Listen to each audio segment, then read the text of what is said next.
এটার কারণে অনেকে এই বাইকটা কিনতে চায় না। তো এটা পার্সোনালি আমার কাছেও খুব খারাপ লাগে। 2025 সালের মডেলে এমআরএফ এর টায়ার ইউজ করা হয়েছে। তো এমআরএফ এর টায়ার হওয়ার কারণে এই টায়ার থেকে অনেক ভালো একটা গ্রিপ পাওয়া যায়। গাইস, এই বাইকে কিন্তু কিছু কিছু পরিবর্তন করা হয়েছে যেগুলো মারাত্মক লেভেলের পরিবর্তন, আর এই পরিবর্তনগুলোর কারণেই হয়তোবা আপনারা এই বাইকটা কিনতে পারেন।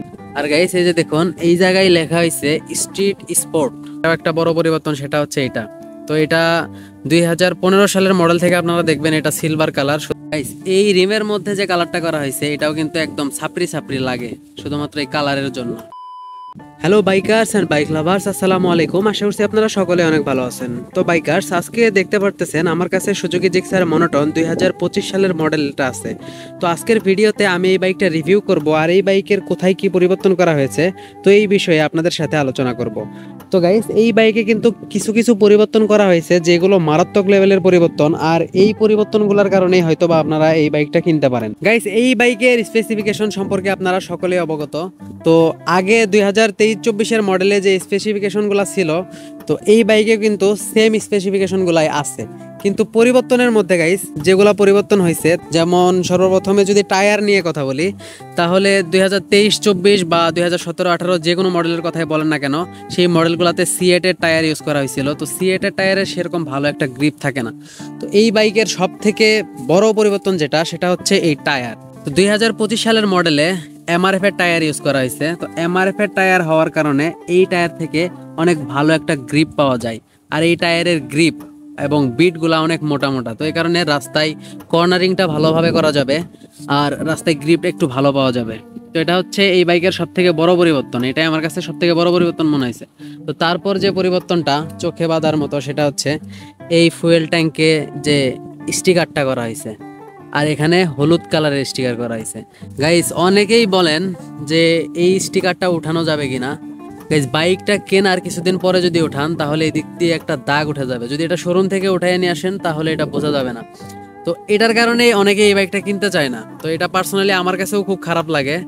বাইক মোটামুটি ঠিক আছে, যেমন ভালো করার মধ্যে টায়ার ভালো করছে, আর সব থেকে আরও একটা বড় পরিবর্তন সেটা হচ্ছে এটা।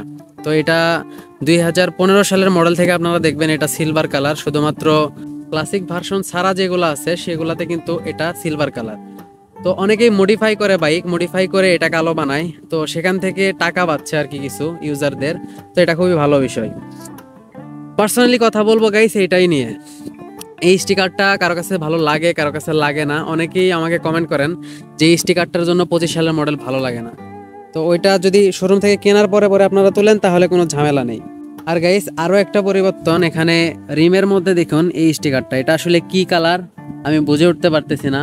গাইস, এই রিমের মধ্যে যে কালারটা করা হয়েছে এটাও কিন্তু একদম ছাপরি ছাপরি লাগে শুধুমাত্র এই কালারের জন্য, ঠিক আছে। আর বাইকের সবকিছু আগের মতনই আছে।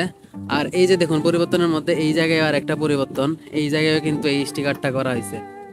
আর গাইস, এই যে দেখুন এই জায়গায় লেখা হয়েছে স্ট্রিট স্পোর্ট।